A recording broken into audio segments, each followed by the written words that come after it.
ज्योतिर्मय जगदीशे तेजो मैं अपार, परम पुष्पावन परम तुझको है नमस्कार। सत्य ज्ञान आनंद के परम धाम श्री राम, पुलकुथो मेरा तुझे हो बे बहु प्रणाम। मुझे भरोसा राम तो दे अपना अनमोल, रहूं मस्त निश्चिंत मैं कभी ना जाऊं डोल। गुरु जी को करिए वंदना भाव से बारंबार, नाम सुनो का से किया जिसने भव से बार।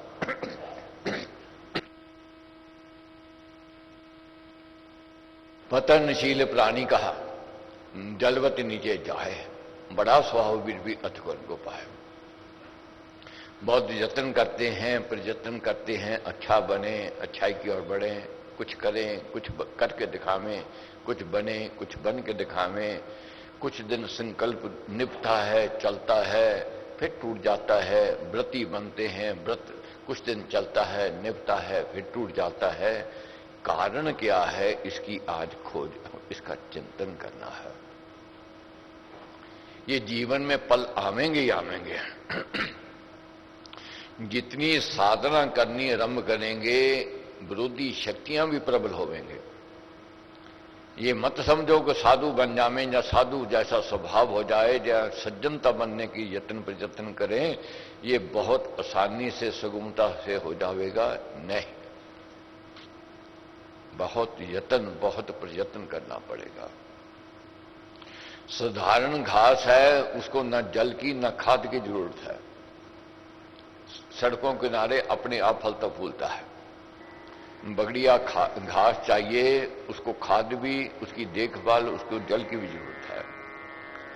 साधारण पौधे हैं, सड़कों किनारे अपने आप उगते हैं, न बीज की जरूरत है, न खाद की जरूरत है, न देखभाल की जरूरत है, अपने आप बढ़ते फूलते हैं। बढ़िया फूल, बढ़िया फल चाहिए, उसके लिए बढ़िया बीज और बहुत देखभाल की अति आवश्यकता है। तब जाकर के ये प्राप्ति होती है। एक गुलाब का फूल खिलता है, 1000 कांटों में से जाकर के खिलता है, मगर सबको लुभाने वाला होता है, सबको आकर्षित करता है, उसमें इतनी शक्ति होती है। इसी प्रकार जब दुर्जन से व्यक्ति सज्जनता की ओर बढ़ता है, जब सज्जनता आ जाती है, वह सबको अपनी ओर आकर्षित करता है, सबको अपना बनाता है। कठिन है, मुश्किल है, मगर इस पथ पर हमने चलना है। स्वामी जी महाराज ने क्या कहा है कि साधना में क्या क्या अर्चना आवेंगी, क्या क्या रुकावटें आवेंगी, इसका चिंतन करना है। महाराज का कहना है साधक में जब कोई साधना में जब कोई बढ़ने लगे तो प्रकृति विरोध करती है। प्रकृति बाहर की वस्तु भी है और अपने संस्कारों की बनी हुई भी है। जब साधना में हम यत्न करते हैं कि साधक बने, अपने आप को तराशें, प्रकृति भी बाहर से भी और अंदर भीतर से भी ये अपना विरोध करती है। ये संस्कार बहुत प्रबल होते हैं, जीने के लिए हट करते हैं। इनसे दबना नहीं चाहिए, अपितु इनको दबा देना चाहिए। ये दबावे में यहां तक देखो, सिगरेट पीने का नशा है, सिगरेट नहीं पियोगे तो अंदर से वे कीटाणु उतावलीपन दिखाते हैं। शराबी को अंदर से आती है मैं और शराब पीऊं, अंदर से जो कीड़े हैं वे मांगते हैं, वे मांगेंगे। जहां तक चाय का भी नशा है, जब चाय नहीं मिले तो सिर दुखने लग जाएगा, ये भी एक नशा कहा गया है। मगर जो साधक जो होता है, उसके अंदर बुरे विचार, बुरे संस्कार प्रबल होते हैं। जब अच्छाई की ओर व्यक्ति बढ़ने लगता है, वे अंदर विरोध करते हैं। क्यों विरोध करते हैं? उनको कुसंग अच्छा लगता है, उनको निंदा चुगली अच्छी लगती है, वे कुसंग में बैठ करके आनंद लेते हैं। तो ऐसी स्थिति में अंदर से विरोध होता है कि तू कहां जा रहा है, किस पथ पर जा रहा है। तो महाराज कहते हैं इनसे डरना नहीं है, इनका विरोध करो। विरोध करने से ये शांत हो जाएंगे। अगर इनसे डर जाएंगे, ये हमारे ऊपर हावी हो जाएंगे। शराबी जो है, कुछ दिन उसको व्याकुलता होवेगी, नशा जो है सिगरेट का है, कुछ दिन तो मुश्किल आवेगी, मगर कुछ दिन के पश्चात वह कीड़े शांत होने आरंभ हो जाते हैं।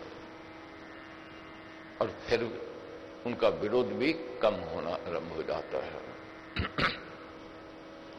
तो महाराज कहते हैं ये जन्म जन्मांतरों से चले आए हैं, हम पर अधिकार जमाए हुए हैं, इनको साधारण मत समझो। जन्म जन्मांतरों से जो हमारे साथ हैं, इन्होंने अपना घर बना रखा है अपने अंदर, हमारे भीतर। ये कुसंस्कारों ने, कुविचारों ने, इसको निकालना है। मुश्किल से निकलेंगे, कठिनाई से निकलेंगे।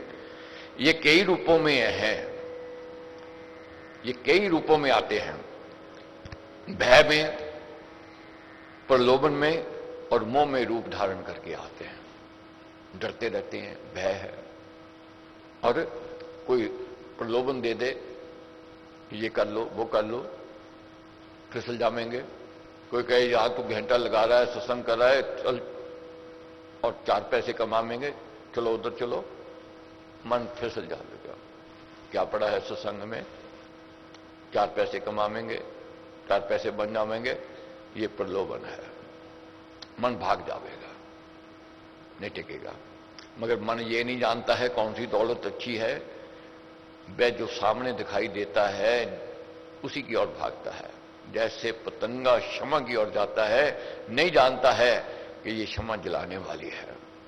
अज्ञानी नहीं समझता है मैं गलत दिशा में जा रहा हूं।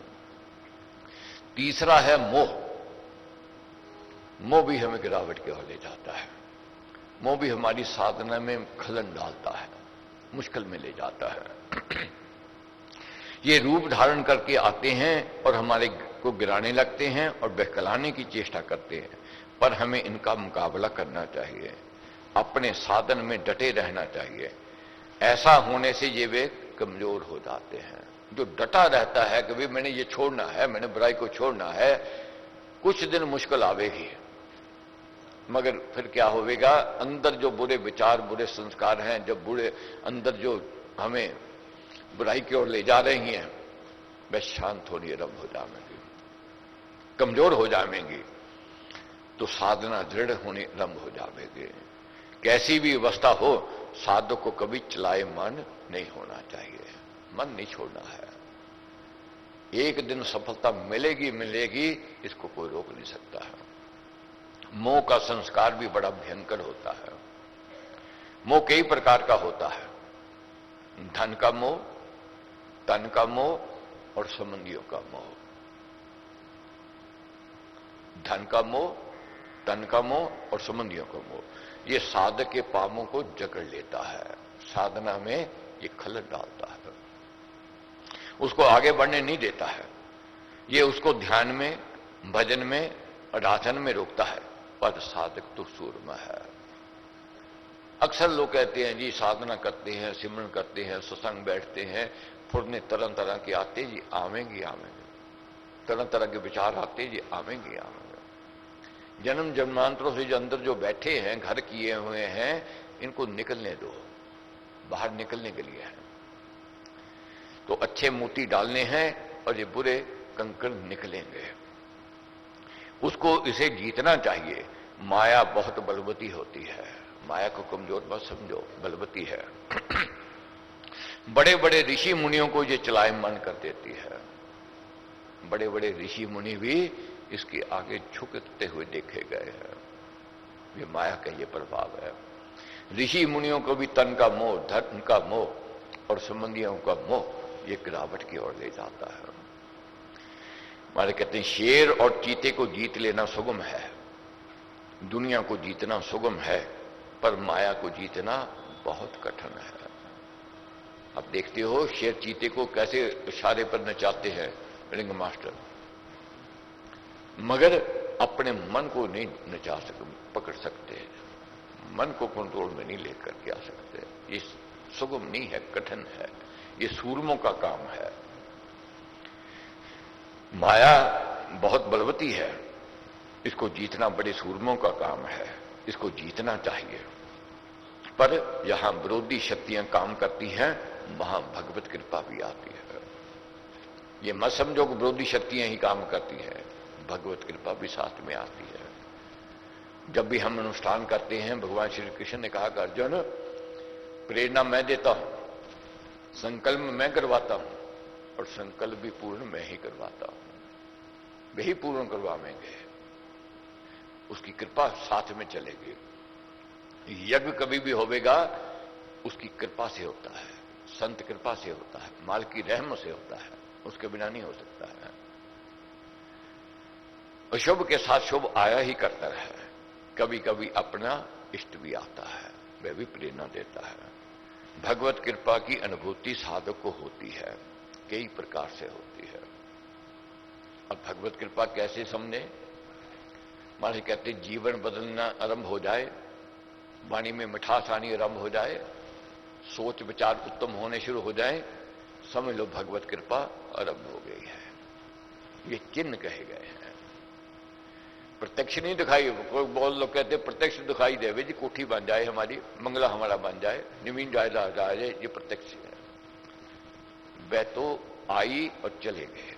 असली दौलत तो ये है कि अगर जीवन में उज्ज्वलता आ गई, व्यवहार में शुद्धता आ गई, वाणी में मिठास आ गई, समझ लो उसकी कृपा, उसकी रहमत होनी आरंभ हो गई।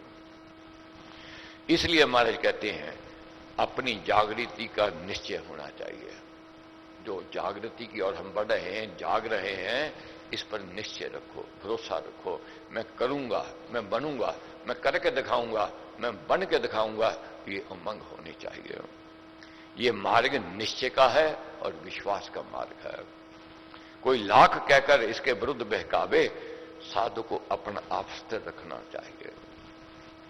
लाख कोई बहकावेंगे, क्या पढ़ा है, क्यों जाना है, यह सब बेकार की बातें हैं, खाली व्यक्तियों का काम है। ऐसी बात करने वाले बहुत मिलेंगे। साधक को अपना दृढ़ निश्चय रखना है। माया बाधा बनकर साधक के सामने आती है, पर माया के छुपे हुए संस्कार उदासीनता व मोह पैदा करते हैं।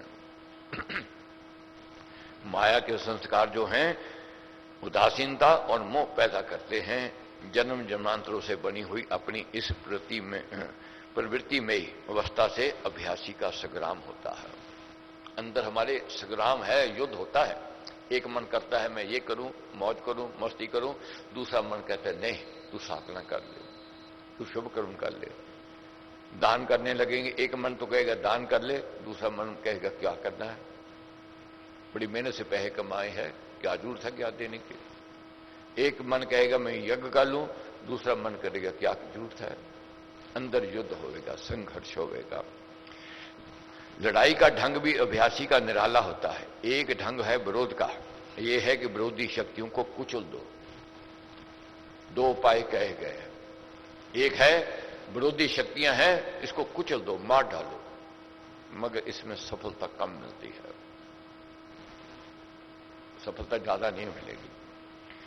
दूसरा उपाय क्या है? जैसे अपने घर में घटता है, अपने घर में देखते हैं क्या है, जब लड़की जब लड़का जब भाई बात नहीं मानता है, उस समय उसको हनन करने का विचार नहीं आता है, उसको समझाने का मन करता है।